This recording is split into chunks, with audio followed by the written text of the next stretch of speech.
vedare tinokuchingamidzai zvekare kune chimwe chirongwa pano paZim Facebook Secrets and Confessions. Tadzoka zvekare nemamwe mamessages. So pane mwanasikana uyo akatumidzira voice note rake, mwanasikana uyo watakati anofanira kuti anga achizvigadzirirawo channel yake yeYouTube achingoitawo mavlogs ake. Saka channel yake itori nemavideoswo ari kutowandawo. Pane rimwe randaona ratova ne570 views. Saka please ndapota ngatingorambai tichingomupota ndokutomupawo empowerment kwatinenge tichitoita ikoko. So I beg you ngatingoendaiwo ikoko tingonomupawo support. And I want to thank avo vose vakaenda vakanosubscribe kuchannel yake. I think atova ne about 62 subscribers. So I am watching a channel right now atova ne 62 subscribers. Saka ndinongokumbirawo support yenyu, especially kubva kwamuriwo vanhukadzi. You know the struggles that you go through as women. So please let us try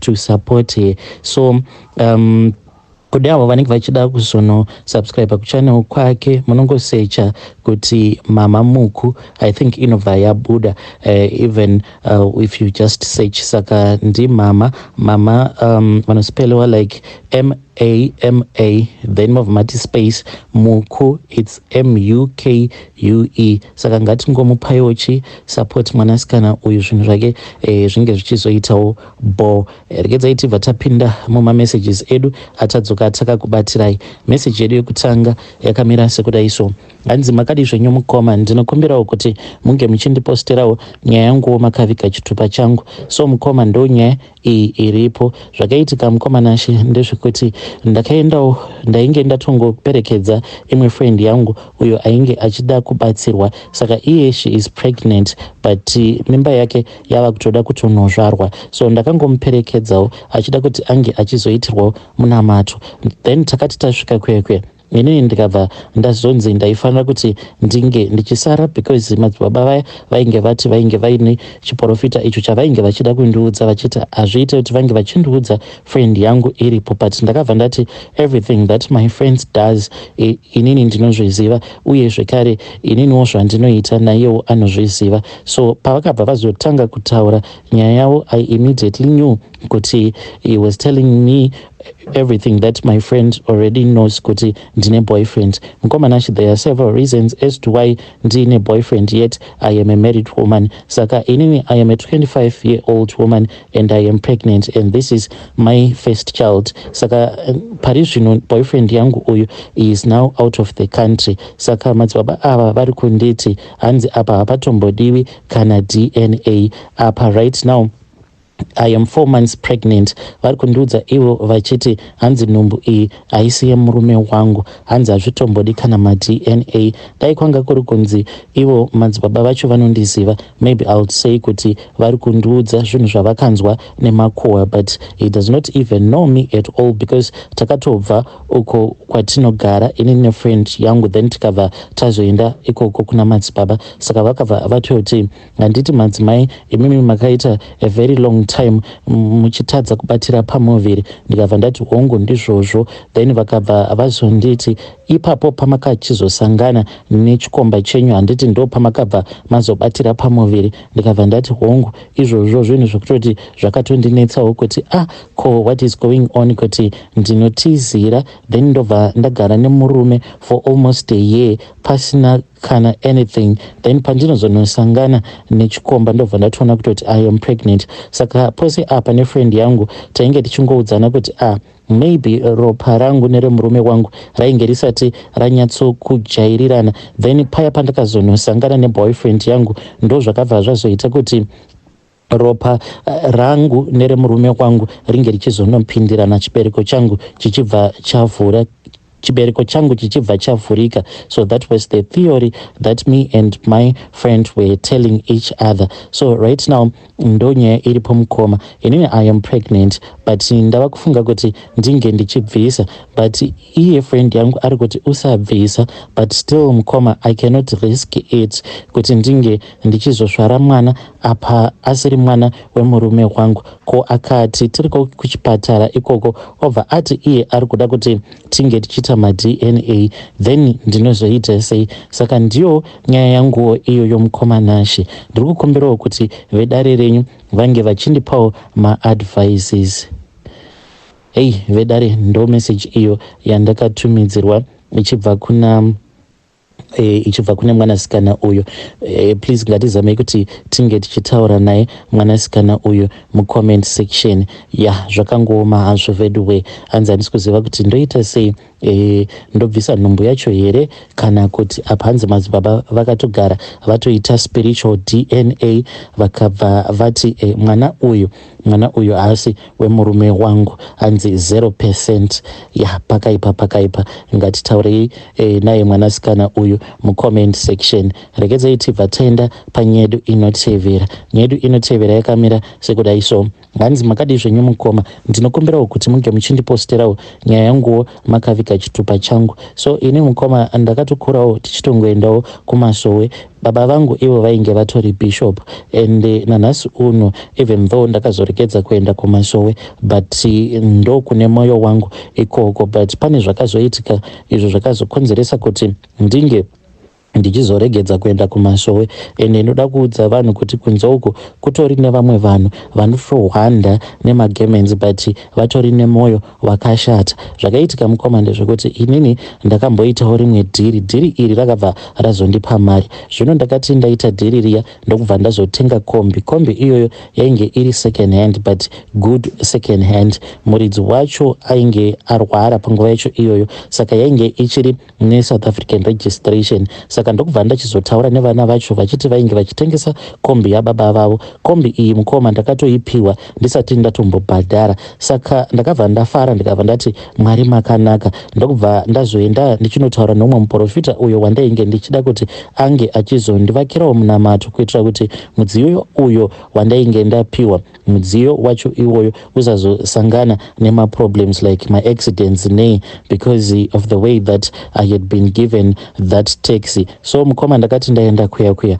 izvo muprofita uya ainge atochiva mudziyo wangu uya, because ndakatanga ndamurakidza mapictures apa mudziyo pawainge uchiri munzira, wainge uchiri kuSouth Africa. So akabva azoti mudziyo uyu kana wazouya wava paground ndikuda kuti unge uchizouya nawo pano, then zvandichaita ndezvekuti ndichabva ndazounamatira ndobva ndazokupa munamato. So then kombi iya yakazoti yasvika tikabva tazoenda kuya. Mukoma mistake uya ndakaita ndeyekuti ndakabva ndazoenda neumwe mwana wemudhara uyo ainge achirwara, ndichimuti kune umwe muprofita uyo wandinozivana naye, zvimwe kuda anokwanisa kutibatsira paurwere hwakatarisana nahwo namudhara.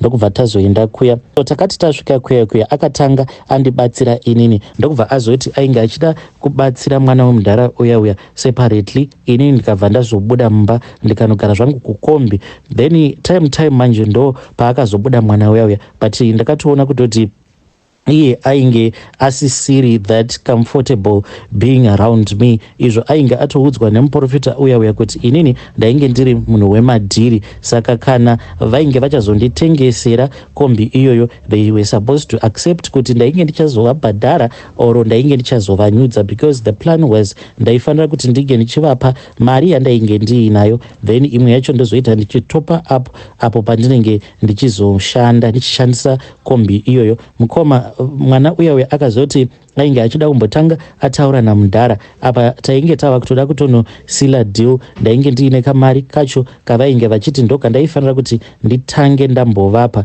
Sezvisinei ndakabva ndazongomirira. Mukoma ndakazotunzwa zvichonzi motikari kombi iya yainge yatotengeserwa muprofita uya. Saka izvozvo zvakaitika ndo zvakabva zvazokonzeresa kuti ndinge ndichizovenga chipostori. Hey, vedare ndo message iyo yandakatumidzirwa ichibva kuna mukoma vedu. zvakaoma hazvo vedue. Hanzi kunyange ndikaona panenge paine vanhu vari pamasowe ndinobva ndaridza tsamwa.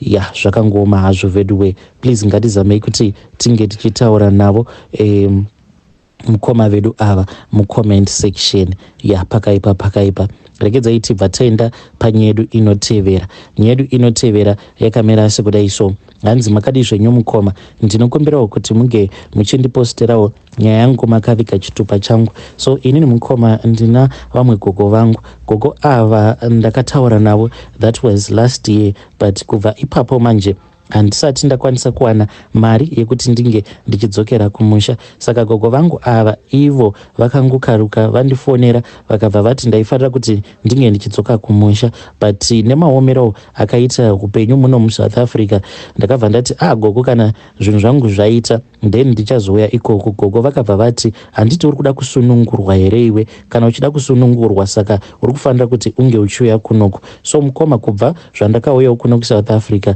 my life has been like a living hell.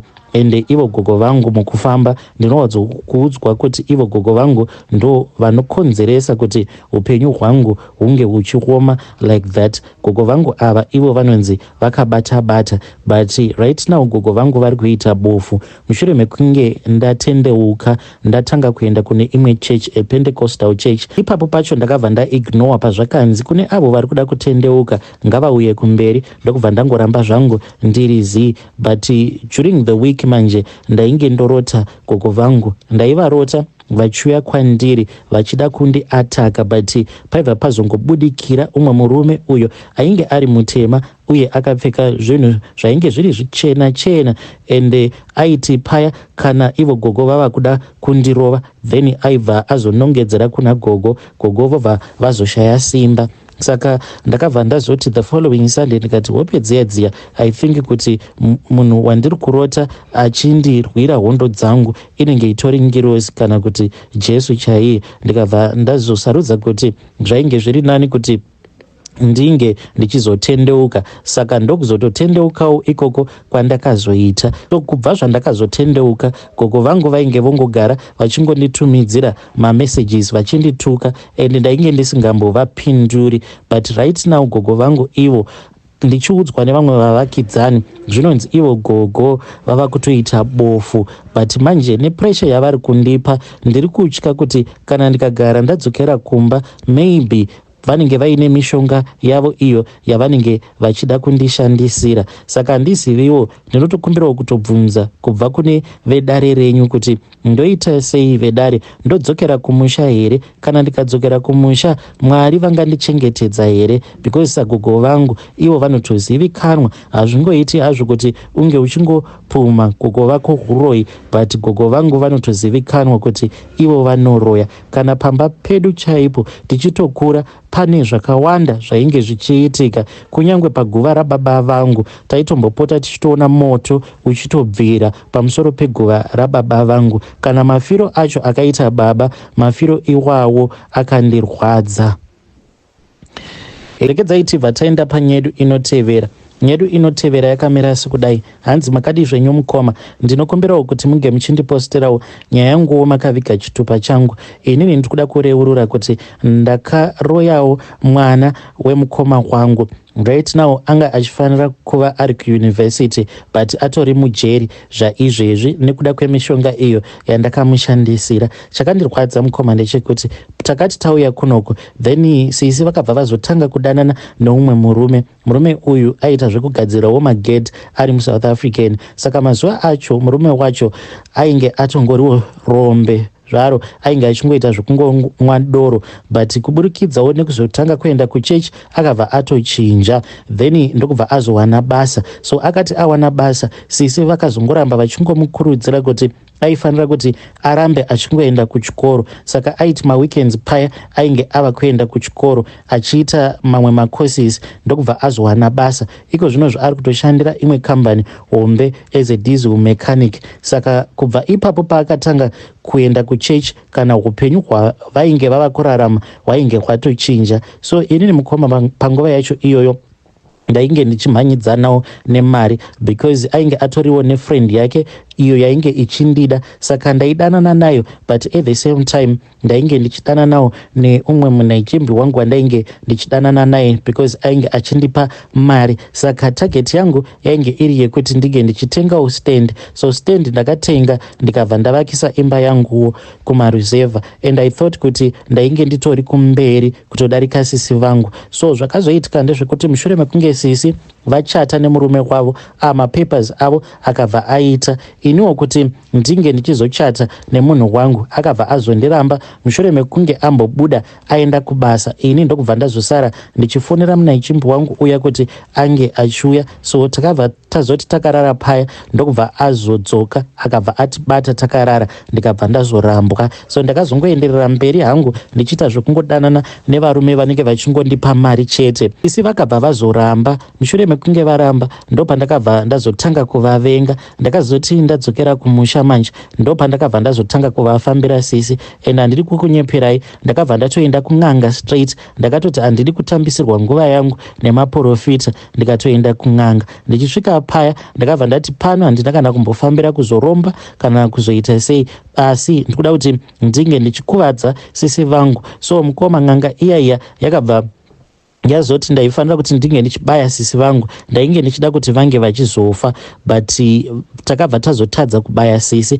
Zvino takati tatadza kubaya sisi kudaro, then n'anga iya ikabva yati taifanira kuti tinge tichizobaya mwana wasisi. Ndokubva ndazama ndikakoniwa zvekare kumubaya. Then ivo sekuru vaya vakabva vazoti sezvo tatadza kumubaya tava kuchiita kuti iye ange achibaya munhu. Apa vainge vachireva kuti vainge vachazoisa mweya weumhondi paari. So vakabva vazosimudza mhepo yavakasimudza ikabva yazotanga manje kutevererana nemwana wasisi. Akati apedza matric yake akamirira maresults, ndo paakabva azotanga manje kudanana neumwe musikana. Musikana uyu ainge atoriwo neboyfriend yake. Mukuzononetsana akabva azobaya boyfriend yacho iyaiya pahuro nebanga. Mukomana iye waakabaya haana kana kumbogara awana mukana, ndokubva atofira pasport. Saka nazvino mwana uyu wasisi atori mujeri. Hey, vedare ndo message iyo yandakatumidzirwa ichibva kuna vanzvadzi vedu, ichibva kuna mainini. Zvakangoma hazvo vedu we. Hey, pakaipa ya hanzi takasimudza mhepo, then mwana wasisi vangu ndokubva atoponda munhu. Zvimwe kuda vanhu vakazara mumajeri vanongonzi vakaponda vanhu, zvimwe kuda munhu anenge atosimudzirwa mhepo. Ya zvinonzwisa tsitsi, asi ngatitaurei nawe vanzvadzi vedu ava mucomment section.